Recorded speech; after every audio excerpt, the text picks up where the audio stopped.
നന്മ 24ലേക്ക് സ്വാഗതം.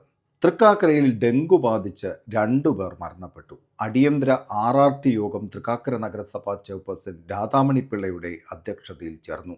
നിലവിലെ സ്ഥിതിഗതികൾ വിലയിരുത്തി. വളരെ യങ് ആയിട്ടുള്ള മറ്റ് അസുഖങ്ങളൊന്നുമില്ലാത്ത ആരോഗ്യ പ്രശ്നങ്ങളൊന്നുമില്ലാത്ത വളരെ ഹെൽത്തി ആയിട്ടുള്ള ആളുകൾ, നല്ല ലിവിങ് സ്റ്റാൻഡേർഡിലുള്ള ആളുകളാണ് ഈ മരിച്ചുകൊണ്ടിരിക്കുന്നത്. അതിന്റെ അർത്ഥം ഇതിനകത്ത് നമ്മൾ മീറ്റിംഗ് കൂടുന്ന ആളുകളാണെങ്കിലോ അല്ലെങ്കിൽ നമ്മുടെ നഗരസഭാ പരിധിയിലുള്ള ആളുകളാണെങ്കിലോ ബഹുഭൂരിപക്ഷം പേർക്കും ഫസ്റ്റ് അറ്റാക്ക് വന്ന് പോയിട്ടുണ്ട്. മറ്റെന്തെങ്കിലും ആവശ്യം വന്നിട്ട് ഇനി നമ്മളെ ആന്റിബോഡി ടെസ്റ്റ് ചെയ്യുമ്പോഴാണ് ഡെങ്കു ആന്റിബോഡി പോസിറ്റീവ് ആണ്. അതായത് മുമ്പ് എപ്പോഴോ നമ്മൾ വൈറൽ ഫീവർ ആണെന്ന് കരുതി മൈൻഡ് ചെയ്യാതെ അല്ലെങ്കിൽ ചിലപ്പോ പാരസിറ്റമോൾ ഒക്കെ കഴിച്ച് വിട്ടിട്ടുള്ളത് ഡെങ്കു ഫീവർ ആയിരുന്നു. ഒരു സെക്കൻഡ് അറ്റാക്ക് വരുമ്പോൾ ഉള്ള പ്രശ്നം ആദ്യത്തെ അറ്റാക്കിൽ വന്നിട്ടുള്ള അത്രയും ലക്ഷണങ്ങൾ പോലും കാണിക്കൂല. ചിലപ്പോ ഒരു മൈൽഡ് ആയിട്ടുള്ള ഫീവർ ആയിരിക്കും, ചിലപ്പോൾ ഫീവർ പോലും ഉണ്ടാവില്ല. നോസിയോ ഒരു ഓക്കാനും ഛർദി പോലുള്ള ലക്ഷണങ്ങൾ വന്ന അല്ലെങ്കിൽ ഒരു വയറിളക്കം വന്നിട്ടാണ് ആള് ഡെത്തിലേക്ക് പോകുന്നത്. നമ്മളോട് ജയജയമാരുടെ ഇന്റർവ്യൂ നടന്നപ്പോൾ ഞാൻ വിളിച്ചു പറഞ്ഞു നമ്മുടെ തൃക്കാക്കര കന്നഡ മുക്കിലേക്ക് ഒരു 3 ജയജയമാർ ഇട്ട് കൊടുക്കാനായിട്ട്, നമ്മൾ സോഴ്സ് വർക്കിനായിട്ട്. എന്താണെന്ന് വെച്ചാൽ അവരും കൂടെ ഉണ്ടെങ്കിൽ നമുക്ക് എത്രത്തോളം അത് സൗകര്യപ്രദമാണെന്നുള്ളത് ഇന്ന് നമുക്കത് മനസ്സിലാക്കാൻ പറ്റും. ഡെങ്കു നമ്മൾ ഒരു പ്രാവശ്യം വന്നിപ്പോൾ രണ്ടാമത് ടൈം കൂടെ വരണ്ട. ഇപ്പൊ വീട്ടിൽ മോനിപ്പോ 2 മക്കളും ഡെങ്കിപ്പനി ആയിട്ട് ജൂലൈ ലാസ്റ്റ് 2 പേരും 10 ദിവസം അഡ്മിറ്റ് ആയിരുന്നു.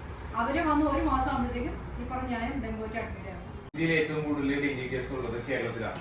കേരളത്തിൽ ഏറ്റവും കൂടുതൽ ഡെങ്കി കേസ് ഉള്ളത് എറണാകുളം ജില്ലയിലാണ്. എറണാകുളം ജില്ലയിൽ ഏറ്റവും കൂടുതൽ ഡെങ്കി കേസുള്ള ഈ LSG എടുത്തിട്ടുണ്ടെങ്കിൽ കൊച്ചിൻ കോർപ്പറേഷൻ ഉണ്ട്, തൃക്കാക്കര മുനിസിപ്പാലിറ്റി ഉണ്ട്, കളമശ്ശേരിയിൽ ഉണ്ടായിരുന്നു. ഇപ്പൊ കുറച്ചൊക്കെ കണ്ടെയ്ൻ ചെയ്തിട്ടുണ്ട്. തൃക്കാക്കര മുനിസിപ്പൽ ഏരിയയിൽ തന്നെ ഡെത്ത് ആയിട്ടുള്ള കേസുകൾ എടുത്ത് നോക്കിയാൽ അറിയാം. കോവിഡിൽ പോലും കോമോർബിഡിറ്റീസ് ഉള്ള പ്രമേഹം, രക്താതിസമ്മർദ്ദം പോലുള്ള പ്രശ്നങ്ങളൊക്കെ ഉള്ള അല്ലെങ്കിൽ CFS ഉൾപ്പെടെയുള്ള ആളുകൾക്കാണ് കൂടുതൽ ഡെത്തിലേക്ക് വരുന്നത്. പക്ഷെ ഇതിൽ ഈ വളരെ യങ് ആയിട്ടുള്ള മറ്റ് അസുഖങ്ങളൊന്നുമില്ലാത്ത ആരോഗ്യ പ്രശ്നങ്ങളൊന്നുമില്ലാത്ത വളരെ ഹെൽത്തി ആയിട്ടുള്ള ആളുകൾ, നല്ല ലിവിങ് സ്റ്റാൻഡേർഡിലുള്ള ആളുകളാണ് ഈ മരിച്ചുകൊണ്ടിരിക്കുന്നത്. അതിന്റെ അർത്ഥം ഇതിനകത്ത് നമ്മൾ മീറ്റിംഗ് കൂടുന്ന ആളുകളാണെങ്കിലോ അല്ലെങ്കിൽ നമ്മുടെ നഗരസഭാ പരിധിയിലുള്ള ആളുകളാണെങ്കിലോ ബഹുഭൂരിപക്ഷം പേർക്കും ഫസ്റ്റ് അറ്റാക്ക് വന്ന് പോയിട്ടുണ്ട്. അപ്പൊ അതുകൊണ്ട് ഇനി ഒരു അറ്റാക്ക് വരുന്നത് വലിയ റിസ്ക് ആണ്. അതായത് ഈ കൂടുതൽ ദിവസങ്ങൾ നീണ്ടു നിൽക്കുന്ന പനിയോ മറ്റ് ഗുരുതരമായ ലക്ഷണങ്ങളോ രാക്ഷസോ പോലുള്ള ലക്ഷണങ്ങൾ കാണണമെന്നില്ല. ചിലപ്പോ മലം കറുത്ത നിറത്തിൽ പോകുന്ന ഇതായിരിക്കും. അതായത് ഒരു ഇന്ത്യൻ ബ്രീഡിങ്ങിന്റെ ലക്ഷണമാണ്. ചിലപ്പോൾ നമ്മളെല്ലാവരും മലത്തിന്റെ നിറം നോക്കിയിട്ടല്ല ടോയ്ലറ്റിൽ പോയിട്ട് വന്നത്. ചിലപ്പോൾ ഒരു കടുത്ത ക്ഷീണമായിരിക്കാം. അപ്പൊ അത്തരത്തിലുള്ള ചെറിയ അല്ലെങ്കിൽ ശ്രദ്ധിക്കപ്പെടാതെ പോകുന്ന ലക്ഷണങ്ങൾ വന്നിട്ടാണ് ചിലപ്പോൾ ഡെത്ത് സംഭവിക്കുന്നത്. അതുകൊണ്ട് ഇനിയുള്ള ദിവസങ്ങള് അല്ലെങ്കിൽ സമയം വളരെ ജാഗ്രതയോടെ നമ്മൾ എഫക്റ്റീവ് ആയിട്ടൊരു ടീം വർക്ക്, കൃത്യമായ ഒരു ആക്ഷൻ പ്ലാൻ ഉണ്ടാക്കി ഇടപെട്ടില്ലെങ്കിൽ ഡെത്ത് ഇങ്ങനെ കൂടിക്കൊണ്ടിരിക്കും. പ്രത്യേകിച്ച് ഈ വരുന്ന വർഷത്തിന്റെ പ്രത്യേകത അറിയാം, LSG ഇലക്ഷൻ ഉൾപ്പെടെയുള്ള കാര്യങ്ങളാണ്. ഡെത്ത് ഇങ്ങനെ കൂടിയെന്നുണ്ടെങ്കിൽ നമുക്ക് അന്നേരം ഇടപെടുന്നതിന് ഒരു പരിധിയുണ്ട്. അടിയന്തരമായിട്ട് നമ്മൾ ഇടപെടുക, കൃത്യമായിട്ട് ഒന്ന് സർവൈലൻസ് ശക്തിപ്പെടുത്തണം. അതായത് ഈ ഓരോ മേഖലയിലുള്ള ലക്ഷണങ്ങൾ നമ്മൾ അത്യാവശ്യം അറിയാവുന്ന ഒരു അർബൻ മേഖല ആയതുകൊണ്ട് ഒരു പക്ഷേ ഈ ഗ്രാമപ്രദേശങ്ങളിൽ നമുക്ക് ഈ രോഗമുള്ള ആളുകളുടെ വിവരം കിട്ടുന്ന പോലെ കിട്ടാൻ എളുപ്പമല്ല. പക്ഷെ നമുക്ക് ആരെയൊക്കെ ഉപയോഗിക്കാന്ന് വെച്ചിട്ടുണ്ടെങ്കിൽ അതെല്ലാം വാർഡ് ഡിവിഷൻ തലത്തിൽ നമ്മൾ കൃത്യമായ ഒരു ടീമിനെ സെറ്റ് ചെയ്തിട്ട് നമ്മൾ ആശുമാര് മാത്രം ചിലപ്പോൾ വിചാരിച്ചാൽ നടക്കൂല. കുടുംബശ്രീയുടെ സഹകരണം തേടേണ്ടി വരും. നമ്മുടെ JHC JPHമാർ, അതായത് ഇപ്പൊ മുനിസിപ്പാലിറ്റിയിലെ JHCമാരെ നമുക്ക് ഉൾപ്പെടുത്താവുന്ന ആളുകൾ ആ രീതിയിൽ ചെയ്യണം. നമ്മുടെ ഹെൽത്ത് വിഭാഗത്തിലുള്ള JHCമാരെ ഉപയോഗപ്പെടുത്തണം. JPHമാരെ, MLSP, ആശാപ്രവർത്തകരെ, കുടുംബശ്രീയുടെ അത്യാവശ്യം ഒരു നെറ്റ്വർക്ക് നമുക്ക് കരുതി ഉപയോഗിക്കാം. അതായത് ലക്ഷണങ്ങളുള്ള ആളുകളെ സംബന്ധിച്ചുള്ള വിവരങ്ങൾ അറിയുക എന്നുള്ളത് ഉൾപ്പെടെ വളരെ പ്രധാനപ്പെട്ടതാണ്.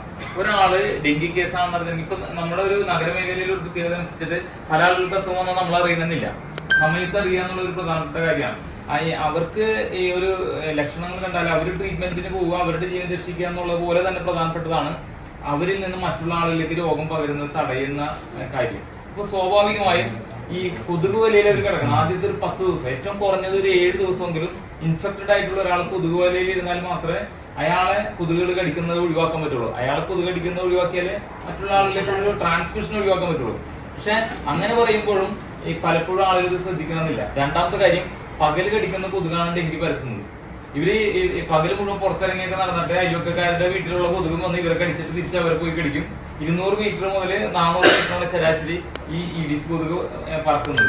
അപ്പൊ അത് കഴിഞ്ഞിട്ട് രാത്രി വന്ന് ഇവര് കൊതുകുവലയിൽ കിടന്നിട്ട് കാര്യമില്ല, ഇത് പകർന്നുകൊണ്ടിരിക്കുകയാണ്. ഇനി അത്യാവശ്യം ഈ കൊതുകുവലയിൽ നിൽക്കുമ്പോഴും അല്ലെങ്കിൽ ടോയ്ലറ്റിൽ പോകാനൊക്കെ ആണെങ്കിലും പുറത്തിറങ്ങുമ്പോൾ എന്ത് ചെയ്യണം?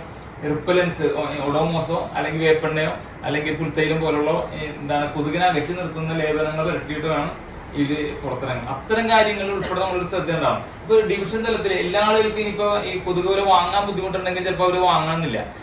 കുറച്ച് 10, 15 അല്ലെങ്കിൽ 20 കൊതുകുവലെങ്കിലും നമ്മൾ ഡിവിഷൻ തലത്തിൽ വാങ്ങി സ്റ്റോക്ക് ചെയ്തിട്ടുണ്ടെങ്കിൽ ഇൻഫെക്റ്റഡ് ആകുന്ന ഒരാളെ കൊടുക്കുകയും ഒരു 10 ദിവസം കഴിയുമ്പോൾ തിരിച്ചു വാങ്ങുകയും ചെയ്യും. ഉള്ള ജീവനക്കാരെ നമുക്ക് എഫക്റ്റീവായിട്ട് കോർഡിനേറ്റ് ചെയ്ത് ഉപയോഗിക്കാൻ കഴിയണം. നിലപാട് നിങ്ങൾ സ്വീകരിച്ചു 2020 മുതൽ കേരളത്തിൽ ഏറ്റവും കൂടുതൽ ഡെങ്കി വ്യാപനം തൃക്കാക്കര അല്ലേ? ഞങ്ങൾ 2020 മരിച്ചുമ്പോൾ യോഗം കൂടും. നിങ്ങളിവിടെ D3 ആൾ വരും, കുറെ ചേച്ചിമാർ വരും, JPHമാർ. ഇത് കഴിഞ്ഞാൽ നിങ്ങളെ പരിപാടി തീർന്നു. നിങ്ങൾ വീടുകളിൽ അടിക്കാനുള്ള ചെറിയ പോകിംഗ് മെഷീനുകൾ ഉൾപ്പെടെ തൃക്കാക്കര മുനിസിപ്പാലിറ്റി സപ്ലൈ ചെയ്തിട്ട് പോലും നിങ്ങൾ ഡെങ്കി വ്യാപിക്കണം. നിങ്ങൾക്ക് അതിനുള്ള ഫണ്ട് ഇല്ലെങ്കിൽ തൃക്കാക്കര മുനിസിപ്പാലിറ്റി ഫണ്ട് അറേഞ്ച് ചെയ്യും. മെഡിക്കൽ ഓഫീസർക്ക് തൃക്കാക്കരയുമായി പൊതുജന രോഗങ്ങൾക്ക് പ്രത്യേക ഫണ്ട് അറേഞ്ച് ചെയ്ത് തൃക്കാക്കര മുനിസിപ്പാലിറ്റി ഫണ്ട് അറേഞ്ച് ചെയ്യും. ഇതുപോലെയുള്ള ഡെങ്കു വ്യാപനം തടയാൻ ആരോഗ്യ പ്രവർത്തകർക്കൊപ്പം നമ്മൾക്കും കൈകോർക്കാം. ആരോഗ്യ പ്രവർത്തകർ നൽകുന്ന നിർദ്ദേശങ്ങൾ കൃത്യമായി പാലിക്കുക. ഞാൻ പ്രദീപ്, ന്യൂ ഇന്ത്യ, നന്മ 24.